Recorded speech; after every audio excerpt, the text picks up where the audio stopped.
अस्सलाम वालेकुम फ्रेंड्स, कैसे हैं आप सब? I am sure are fine. This is Mubashar Iqbal Chauhan, advocate high court and legal lecturer.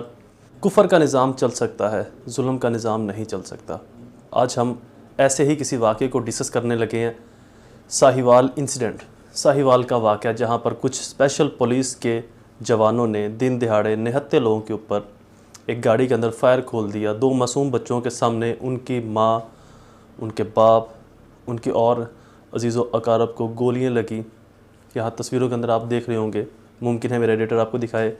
Police का मौक़िफ़ ये था कि हमने इस गाड़ी को रोका, इस गाड़ी के अंदर एक दहशतगर्द था, लिहाजा हमने उस दहशतगर्द को पहले वार्निंग दी, जो कि बाद में तफ्तीश से कम ये चीज़ तो क्लियर होगी कि पुलिस ने जिन लोगों को मारा है वो दहशतगर्द नहीं थे, मासवा एक के जो कि डाउटेड था, बाकी जो लोग थे वो बेगुनाह विक्टिम थे। इस केस के अंदर इन्वेस्टिगेशन क्यों इतनी पुअर की गई, इस केस के अंदर आइडेंटिफिकेशन परेड के प्रिंसिपल को क्यों अप्लाई किया गया, और क्या इस केस में, ऐसे केस में आइडेंटिफिकेशन परेड अप्लाई हो सकती है या नहीं हो सकती, इन तमाम चीज़ों को ब्रीफली डिस्कस करेंगे। अब आते हैं अपने केस के ऊपर। पाकिस्तान इस्लाम के नाम पे बना, रास्ते मदीना दोम कहा जाता है इसको, कुछ भी कहा जाए, लेकिन यहाँ पर कुफर का निज़ाम नहीं, जुल्म का निज़ाम है। अनफॉर्चुनेटली निज़ाम तो हमारा यहाँ पर इस्लामिक है, लेकिन जुल्म का निज़ाम है। साहिवाल के साने के ऊपर आते हैं। यहां पर कुछ लोगों की दिन दिहाड़े मेन रोड पर, जो मेन मुल्तान रोड है, उसके ऊपर मौत होती है। इन्वेस्टिगेशन स्टार्ट होती है। इस इन्वेस्टिगेशन के अंदर कमी क्या थी? क्या इस इन्वेस्टिगेशन के अंदर आइडेंटिफिकेशन परेड का प्रिंसिपल अप्लाई होता है? सबसे पहले तो हमें यह जानना होगा कि आइडेंटिफिकेशन परेड है कहां पर। Identification parade basically law of evidence या कानून शहादत 1984, कानून शहादत 1984 आर्टिकल 1984 के आर्टिकल 22 के अंदर मेंशन है। आर्टिकल 22 क्या कहता है कि जहां पर कोई ऐसे फैक्ट जो आइडेंटिफाइंग हो, जो इन्फॉर्म्ड हो, जो रेलिवेंट हो किसी फैक्ट इशू के साथ, या कोई ऐसा फैक्ट जो रेलिवेंट हो किसी रेलिवेंट फैक्ट के साथ या फैक्ट इशू के साथ, जहां पर आइडेंटिफिकेशन की जरूरत हो, वहां पर आप आइडेंटिफाई करवाओगे। इस आर्टिकल का पर्पज क्या है जनाब?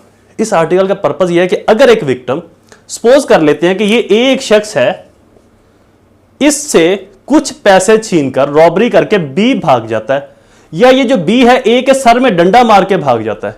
ए बी का नाम नहीं जानता, ए एफआईआर करवाता है और कहता है कि सामने आने पे पहचान कर लूंगा। जब बी पकड़ा जाता है तो पुलिस वाले मजिस्ट्रेट साहब की मौजूदगी में ए से आइडेंटिफाई करवाते हैं क्या ये वही शख्स है जिसने डंडा मारा था। तो ए इसको पहचानता है कि हाँ जी ये वही शख्स है जिसने मुझे डंडा मारा था, मेरे सर पे पैसे छीन कर भागा था, मोबाइल छीनकर, सेलफोन कैमरा छीनकर भागा था। तो यहां पर तो आइडेंटिफिकेशन परेड का प्रिंसिपल अप्लाई होगा। गौर से आपने, मुझे लगता है, बात नहीं समझी। ए जो विक्टिम है वो मौजूद है, जिंदा है, उसको पता है, उसने देखा हुआ है बी को। जैसे कि एक मोटरवे का केस था, मोटरवे रेप केस, मैंने उसका लेक्चर अपलोड भी कर दिया, आप उसको जरूर सुनिएगा। उसके अंदर भी मैंने इससे बहुत से हकायक का जिक्र किया है जो कि नहीं होने चाहिए थे, जिनसे मुल्ज़मान को फायदा मिल सकता है। तो वहां पर जो औरत विक्टिम है वो मौजूद है, उसने आइडेंटिफाई कर लिया दोनों मुल्ज़मान को। साहिवाल का जो वाकया है, यहां पर जो विक्टिम है वो जिस गाड़ी में थे वो सारे के सारे तो मारे गए। अब बचते हैं 2 बच्चे जिनसे आइडेंटिफिकेशन इतनी ऑथेंटिक हो ही नहीं सकती। तो इस साहिवाल के साने के अंदर ऐसी क्या मजबूरी आ गई थी कि आइडेंटिफिकेशन परेड के प्रिंसिपल को अप्लाई करना पड़ा? वो बताता हूं जनाब मैं आपको। साहिवाल के वाकये के अंदर आइडेंटिफिकेशन परेड इतना ऑथेंटिक था ही नहीं। यहां पर इन्वेस्टिगेशन के कुछ और असूल अपनाने चाहिए थे। जैसे कि जब भी पुलिस पार्टी किसी रेड पर जाती है तो उसका अंदराज पुलिस के पास होता है। जो भी पार्टी रेड पर या अरेस्ट करने के लिए या किसी और जगह पर जा रही है, वो बाकायदा थाने में या अपने सेंट्रल एग्जीक्यूटिव ऑफिस जो होता है उनका, या जो उनका सेंट्रल ऑफिस होगा, वहां पर अंदराज करवा के निकल जाएगी जी 5 लोग जा रहे हैं, 10 लोग जा रहे हैं, 20 लोग जा रहे हैं, कितनी गाड़ियों में जा रहे हैं। तो सबसे पहले तो जो पुलिस इन्वेस्टिगेट कर रही थी, उस पुलिस को चाहिए था कि पुलिस के उस सेंट्रल ऑफिस से जाके रिकॉर्ड लेते कि कितने लोग इस रेड पर आए हैं, कितने लोग इस रेड पर आए थे। लाइक अगर 10 लोग आते हैं इस रेड के ऊपर, जनाब इन 10 में से अगर 5 ने भी फायर किया है, ये बहुत सिंपल केस था, इसके अंदर बचाया गया है, इस केस में बचाया गया है। मान लेते हैं कि जी ये 10 लोग जो स्पेशल फोर्स के थे पुलिस के, जिन्होंने फायरिंग की है, इस गाड़ी के ऊपर इनमें से 5 लोगों ने फायरिंग की है। 5 लोग तो सपोर्टिंग थे, 5 लोग तो अकम्पलस थे, 5 लोग तो कानून की हुक्मरानी, रूल ऑफ लॉ का हलफ ले चुके थे। फिर उन्होंने 5 को क्यों फायरिंग करने दी, उन्होंने 5 को रोका क्यों नहीं, जिन 5 ने फायरिंग की है। और दूसरी बात, आइडेंटिफिकेशन परेड का प्रिंसिपल अप्लाई करके इन 10 के 10 लोगों को छोड़ दिया गया। ये मैं इन्वेस्टिगेशन की बातें आपको बता रहा हूं। बतौर वकील इस चीज को कॉमन सेंस तस्लीम ही नहीं करती कि 10 के 10 छूट भी गए और ये उस वाक़े के अंदर मौजूद थे, लेकिन ये आइडेंटिफाई नहीं हो रहा था कि कौन 5 लोग हैं। जनाब, जब पोस्टमार्टम हुआ था, जिन लोगों की डेथ होती है उनकी बॉडी से गोलियां, गाड़ी से गोलियां तो निकली होंगी, बरामद तो हुई होंगी। उन गोलियों की क्या फ्रांजिक नहीं हो सकती थी कि ये उन 10 लोगों की किस गाड़ी में से, ये उन 10 लोगों की किस बंदूक में से, किस राइफल में से चले हैं कारतूस, ये गोलियां किस राइफल से निकली हैं। इस वक्त हमारी फ्रांजिक कम से कम इतनी तरक्की तो कर चुकी है कि यह बता सके कि अगर किसी शख्स की बॉडी से जो गोली निकल रही है वो गोली किस बंदूक से चली है, वो गोली किस बंदूक से चली है। इतनी तरक्की हमारी फ्रांजिक कर चुकी है, लेकिन उन गोलियों की कोई आइडेंटिफिकेशन परेड नहीं करवाएगी। जो क्राइम सीन था उसको वॉश कर दिया गया।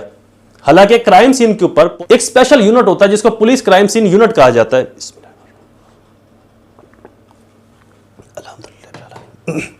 उस क्राइम सीन यूनिट का जो काम है, मकसद है वो यही कि उसने अक्रस प्लेस के ऊपर जाना है और वहां से जाके फ्रांजिक कलेक्शन करनी है। कोई बाल मिल जाए, ब्लड सैंपल मिल जाए, कपड़े का टुकड़ा मिल जाए, जिससे अक्यूज की या विक्टिम की आइडेंटिफिकेशन करने के अंदर आसानी हो, आइडेंटिफाई करने में आसानी हो। लेकिन उस क्राइम सीन को साफ कर दिया गया। किसने किया साफ? आर्मी की, रेंजर की, सिविल डिपार्टमेंट्स की, जनरल पब्लिक की, वकला की, या जजेस गए थे वहां पर? नो, ये दायरा इख्तियार पुलिस के पास आता है। ये दायरा इख्तियार पुलिस के पास आता है। बहरहाल ये हम क्लेम नहीं कर रहे, मैं ये क्लेम नहीं कर रहा कि पुलिस ने किया है, ये क्वेश्चन मैं आप पर छोड़ता हूं, मैं आपको बता रहा हूं सब कुछ। क्राइम सीन साफ कर दिया गया। जो जिस्म में से, बॉडी से, गाड़ी से बुलेट्स निकली, उन बुलेट्स की कोई फ्रांजिक नहीं करवाएगी।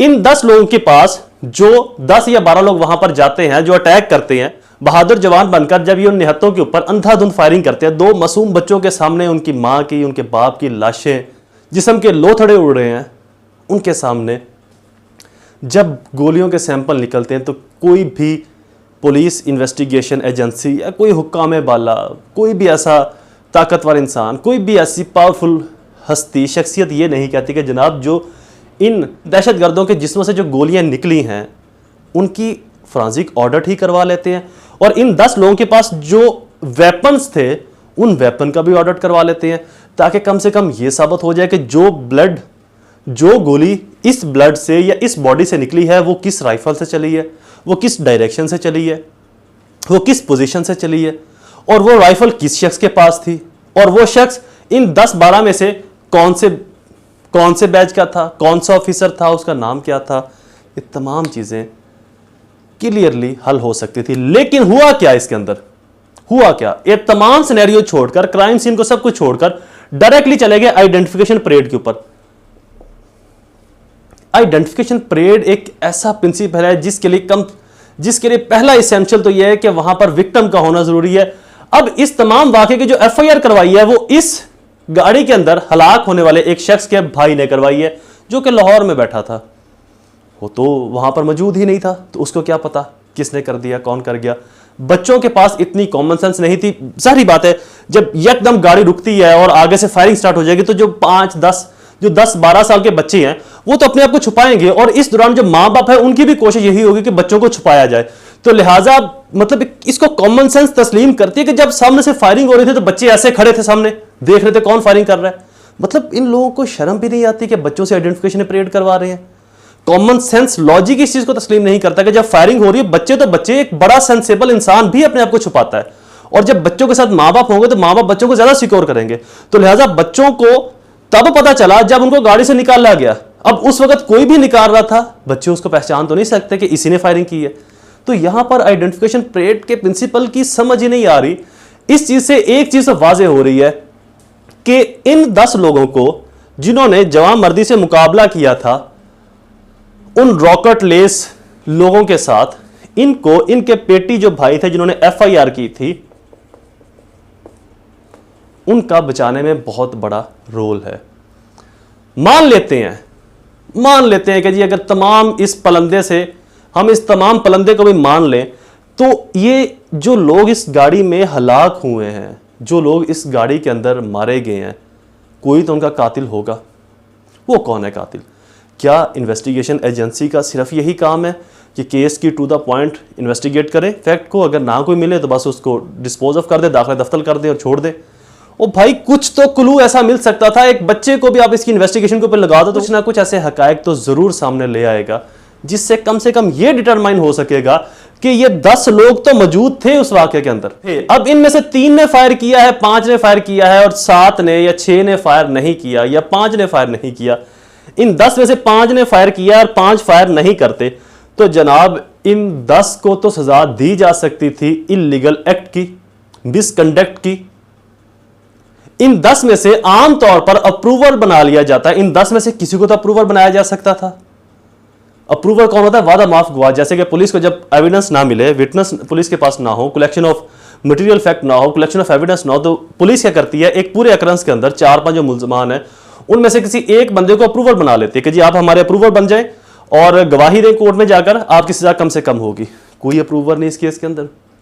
और मान लेते हैं कि हमारी पुलिस के पास नफराजिक थी, कुछ भी नहीं था, बिल्कुल पुलिस जो है वो लावारस थी बेचारी, कुछ भी नहीं कर सकी, तो कम से कम अपनी रिपोर्ट के अंदर ये तो लिख सकती थी कि ये 10 लोग तो वहां पर मौजूद थे और इन 10 में से 5 ने किसी ने फायर मारा है।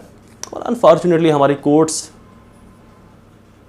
जिन्होंने सिर्फ आइडेंटिफिकेशन परेड के प्रिंसिपल के ऊपर इन तमाम के तमाम लोगों को छोड़ दिया। हालांकि यहाँ पर आइडेंटिफिकेशन परेड का प्रिंसिपल परफेक्टली नहीं बैठता था। आइडेंटिफिकेशन परेड के लिए विक्टिम का वहाँ पर खुद मौजूद होना ज़रूरी है। जब विक्टिम ही नहीं रहा तो आइडेंटिफिकेशन परेड किन से करवाई जा रही है? जो बहुत दूर तक गवाहान खड़े हैं। अब कॉमन सेंस, जब फायरिंग हो रही है तो क्या कोई बंदा बिल्कुल फायरिंग रेंज के अंदर आके खड़ा होगा ताकि वो देख सके कि फायर कर कौन रहा है? Not a possible. लॉजिक इसको तस्लीम नहीं करता। बच्चे नहीं देख सकते, जो गवाहान है वो भागेंगे, उनको अपनी भगदड़ मच जाती है उस वक्त जब फायरिंग हो रही होती है। तो गवाहान क्या क्राइम सीन अक्रंस पॉइंट के ऊपर आके खड़े होकर 0 पॉइंट पे देखेंगे कि जी कौन फायर कर रहा है ताकि हम बाद में गवाही के अंदर पहचान सके इनको? नहीं जनाब, ऐसा पॉसिबल ही नहीं है। और मोस्टली ऐसे वाकयात के अंदर तो जो स्पेशल ब्रांच के लोग होते हैं उन्होंने नकाब पहने होते हैं, तो नकाब के अंदर जाकर देखना तो और भी मुश्किल है। तो मेरी समझ से बालातर है कि आइडेंटिफिकेशन परेड का प्रिंसिपल कैसे यहां पर अप्लाई कर दिया, जबकि इस प्रिंसिपल की जो डेफिनेशन है वही इस तमाम अक्रंस सीन के ऊपर फुलफिल नहीं होती। यहां पर इन्वेस्टिगेशन का जो म्यार है उसको डिफरेंट तरीके से लेकर चलना चाहिए था, ना कि आइडेंटिफिकेशन परेड के म्यार के ऊपर इसको पूरा उतारा जाता।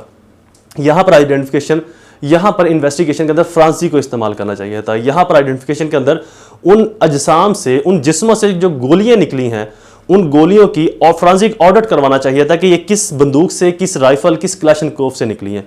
वो क्लाशनकोफ किसके पास थी? डेफिनेटली वो इन 10 या 12 लोगों में से किसी 5 के पास तो होंगी जो इतनी ज़्यादा गोलियां चली हैं। प्रोबेबल है कि 10 के 10 ने गोली चलाई, लेकिन मान लेते हैं कि जी 5 बेगुनाह है, 5 सजावार है, तो ये 5 बेगुनाह की वजह से 5 सजावार को भी छोड़ दिया, जबकि वो 5 जिनको बेगुनाह डिक्लेयर कर रही है पुलिस, वो भी गुनहगार हैं, बराबर के जुर्म में शरीक हैं। कैसे? अबैटमेंट 109 के अंदर, कैसे एंटी टेररिज्म एक्ट सेक्शन 7 के जरिए, क्योंकि उन्होंने दहशत फैलाई, कैसे अकाउंटलेस आर्टिकल 16 के जरिए। बाकी 5 लोग जिन्होंने फायर नहीं भी किया तब भी वो इस जुर्म के अंदर बराबर के शरीक हैं। लेकिन वाकया आपके सामने है, यह है पाकिस्तान का निज़ाम, जहां पर कुफर का निज़ाम तो अल्हम्दुलिल्लाह नहीं चल रहा, लेकिन जुल्म का निज़ाम ज़रूर चल रहा है। इस लेक्चर से मुतल्लिक या किसी और सानहे या किसी और जजमेंट के ऊपर या किसी और केस लॉ के ऊपर अगर आप वीडियो चाहते हैं तो मुझे कमेंट्स के अंदर ज़रूर बताइएगा। दोबारा हाजिर होऊंगा ऐसे ही किसी और इन्फॉर्मेटिव लेक्चर के साथ। तब तक मुझे अपनी दुआओं में ज़रूर याद रखें। अल्लाह ताला आप सबका हामी और नासिर हो। वस्सलाम।